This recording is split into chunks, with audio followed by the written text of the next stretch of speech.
Welcome back, everybody, to G Bear's Off-Grid Ways, a homestead in the desert. This is June 7th, 2020. And we're here in front of this plumbing section here, which needs to be cleaned off. But anyway, I wanted to show you, I missed a few items yesterday on Sharkbite. And this is Sharkbite 3/4. And yes, you can buy it in large rolls. I've seen them in 50-foot and 75-foot rolls. This is 3/4. The white one down here is 1 inch. Okay. I'm not 1 inch. This is ½ inch, I mean. I'm sorry. I must have been drinking. Anyway, this is ½ inch, and you can buy that in really large rolls. Now, what's the advantage of that? Well, the advantage is that this stuff is somewhat flexible, as you can see. Okay, so you can run long lengths of this through holes in the attic, or through holes in the walls, the wall studs, without having to use a bunch of different fittings. Copper pipe is rigid. You can't flex that through the little holes that you drill in the walls, going through the studs. So you'll have to cut it into smaller lengths and put it through, or you have to put it all in before the walls panels go on, when there's room to reach it from the ends and slide it all the way in. But this stuff, yeah, even like when I buried it for coming from my water tank down to the cabin, I just got a roll, a big 2 50-foot rolls, because it's 100 feet away, of 1 inch, and I rolled it all out and stretched it all out, and then I tied it down at one end and tied it down to the other end and let it relax for a little while, because they do want to stay in this shape. They're coiled up like that from the factory, and they want to stay in that shape for a while. So if you flex them back the other way, give them a little chance to relax, they'll lay out fairly straight.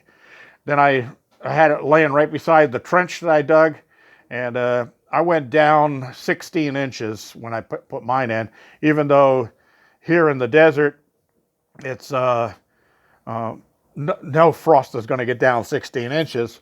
I wanted it that deep so that it just not something easy to pop up out of the ground.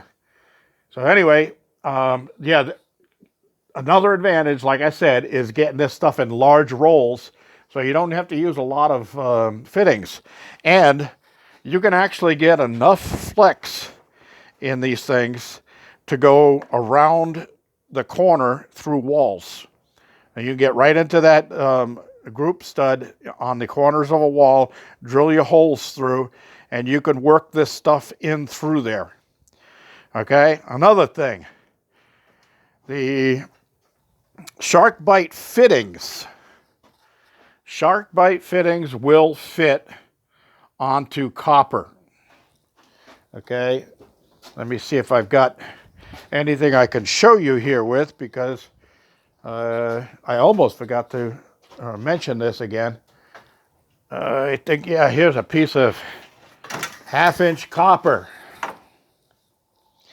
Okay, now, if you're going to go to copper, one thing that you have to do is, after you cut the pipe, this end is a factory end, so it doesn't have the rollover on the inside. When you use a tubing cutter to cut it, you'll get a rollover, so you have to use a reamer to take that little thing out of there. But here's a ½ inch Sharkbite fitting, and let me see if I can do this one-handed. There it is. It's on there. So it fits copper as well as it fits Sharkbite. So you can go from copper to Sharkbite plastic. So if you have a pinhole in a piece of copper pipe, normally you would have to cut it and use a repair coupler that has no stops in it, so it would slide, and then solder it, put a new piece in there, slide one coupling down and put the other coupler on, and then slide the new coupler over the area, solder two coupling. What a pain in the ass.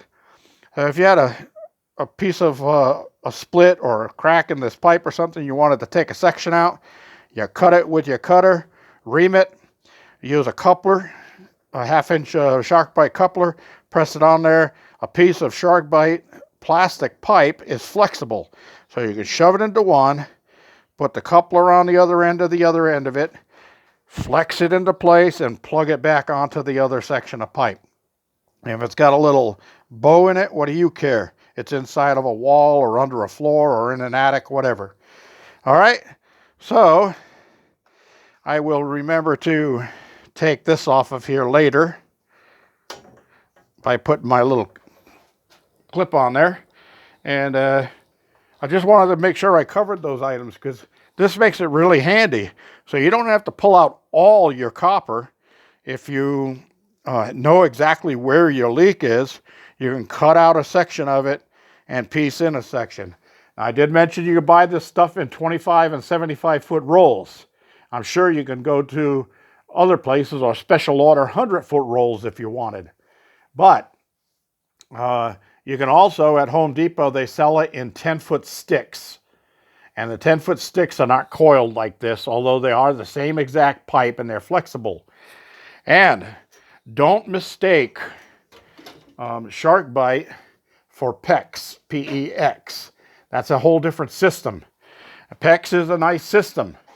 And the problem with PEX is you got to buy a whole bunch of special tools, and you're going to spend a few $100s just buying tools to install PEX. The tools that I showed you for installing Sharkbite, the cutter, the outside edge reamer, the removal tools, the whole set of those things are going to cost you under $20. Like I said, well, maybe a little more than $20 now because prices have gone up a little bit. I've had these things for a few years now, and I got in right when it was first coming out. I did some research on it. I liked the idea of it.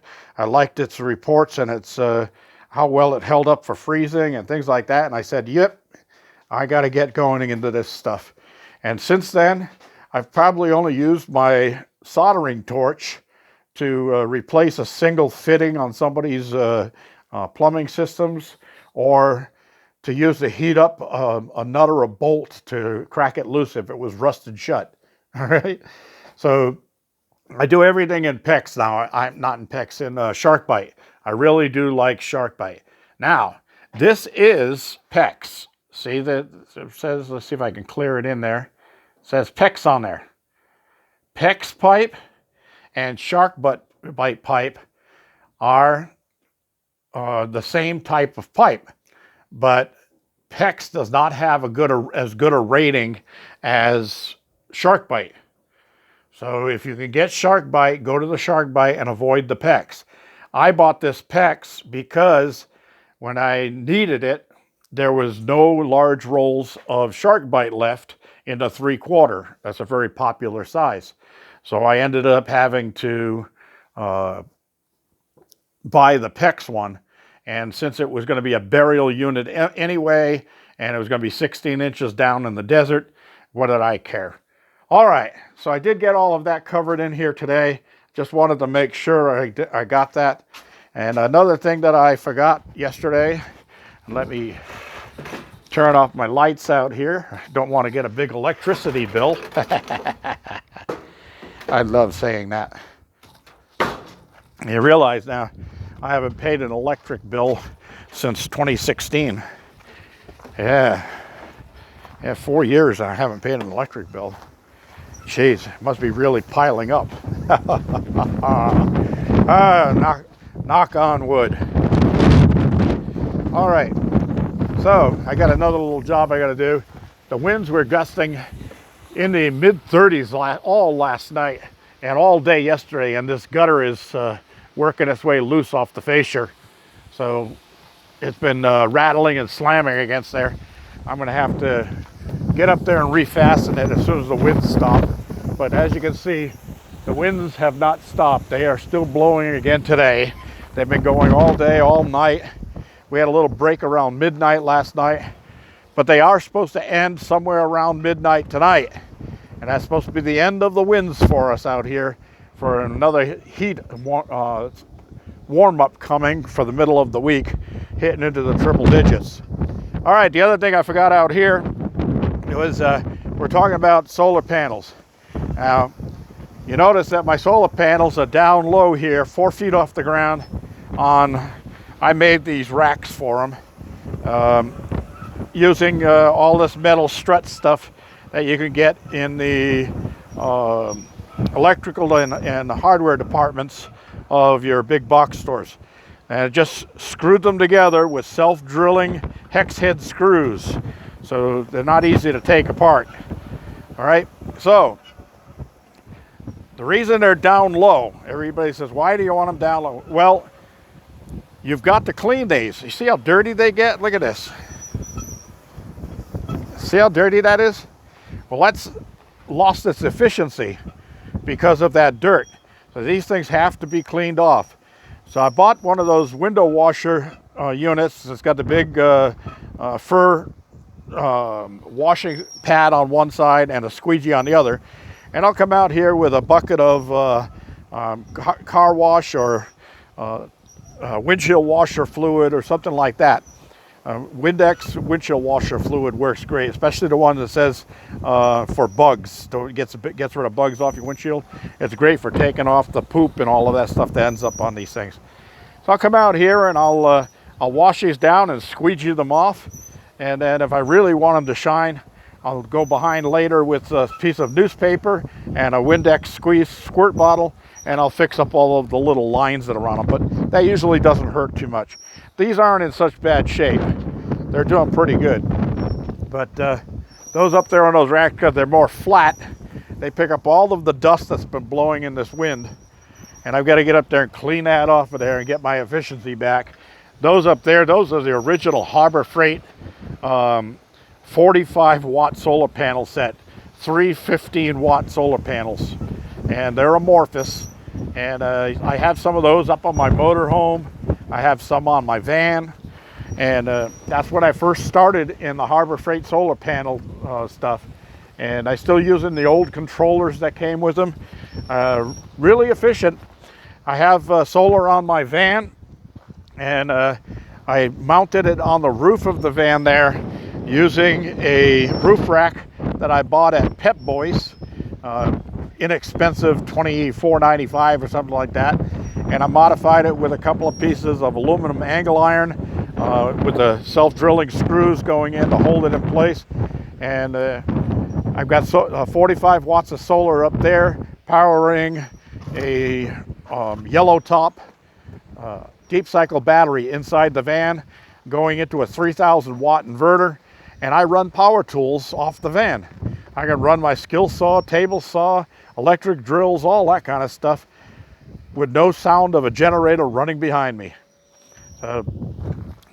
I started building most of this place out here using just the power from that van and my power tool set up right behind it. And then I brought out a couple of the 100-watt panels and I mounted those on there to give me a little added power for when I started using the bigger machinery. Good stuff. And last of all, before I close this off, because we're getting up there in time, is I'm going to go over here and show you how the chickens are doing. A couple of people wanted to see how they're doing. And there's Brewster over there, and Nellie just jumped up on the rack. She loves jumping up there when I'm coming along here to see if I'm bringing her anything special. Of course, she's not laying eggs yet. But I think when the competition starts, she probably will. There's all the other little chicks. They're getting big. The black guy, the rooster, he's almost as big as Brewster now, as you can see him over there. He's got all of his color and fluorescent feathers coming in, and his tail starting to stick up a little higher. And I think this other brown one that's just about to come through right here on this end, I think that's a rooster also, because it's got colored feathers in its tail, and it's got the larger tail, and I think that one over there is a rooster.